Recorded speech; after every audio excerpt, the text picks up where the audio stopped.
Hindi laging may ilaw sa bawat hakbang. May mga landas na tila walang patutunguhan. Ngunit sa puso'y may apoy na hindi mamatay. Bawat pangarap ay may dahilan kung bakit lumalaban.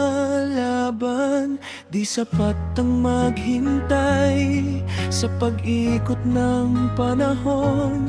Kilos ang susi sa bawat bagong pagkakataon.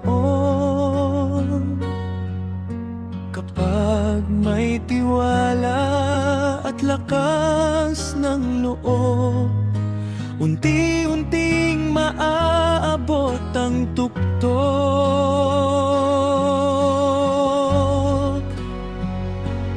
Lilikha ko ng daan kung wala mang nakalaan. Sa bawat hakbang ay may pag-asang sasamahan.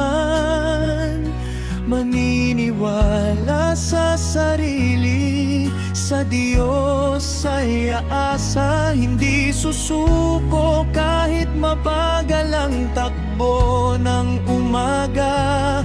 Bawat pawis at luhay magiging tagumpay. Bawat laban ay hakbang sa magandang buhay. Hindi ako hihinto, hindi uurong kailanman. Ang aking kinabukasan ay nasa aking mga kamay.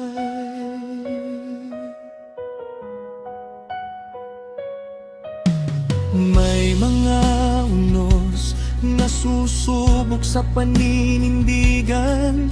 May mga pintuang tila ayaw magbukas kailanman. Ngunit ang pusong may tapang at pananampalataya kayang gawing simula ang bawat kabiguay. Kahit mabagal ang bawat pag-angat, hindi nasusukat ang tagumpay sa bilis ng paglakad.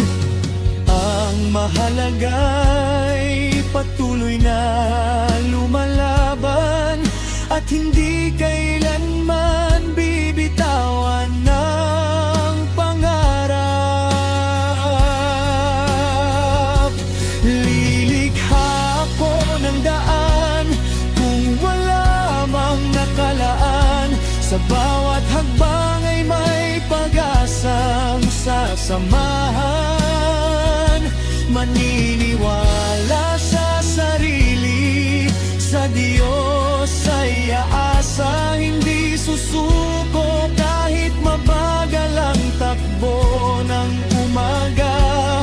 Bawat pawis at luhay magiging tagumpay. Bawat laban ay hakbang sa magandang buhay. Hindi ako hihinto, hindi uurong kailanman. Ang aking kinabukasan ay nasa aking mga kamay.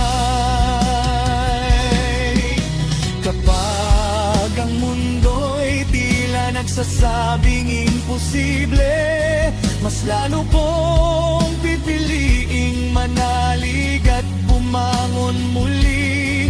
Dahil ang himalay nagsisimula sa isang pasya na lumakad kahit hindi pa kita ang dulo ng landas. Lilikha tayo ng daan sa gitna ng dilim. Pananampalataya ang ating maging gingin. Bawat maliit na hakbang ay may malaking saysay patungo sa bukas na ating pinapanaw. pangarap tunay. Magpatuloy, huwag hayaang mangibabaw ang takot. Sa bawat pagsubok ay may bagong pag-asa't sagot. Dahil ang tagumpay ay para sa hindi sumusuko, at ang pangarap ay para sa pusong laging tumatayo.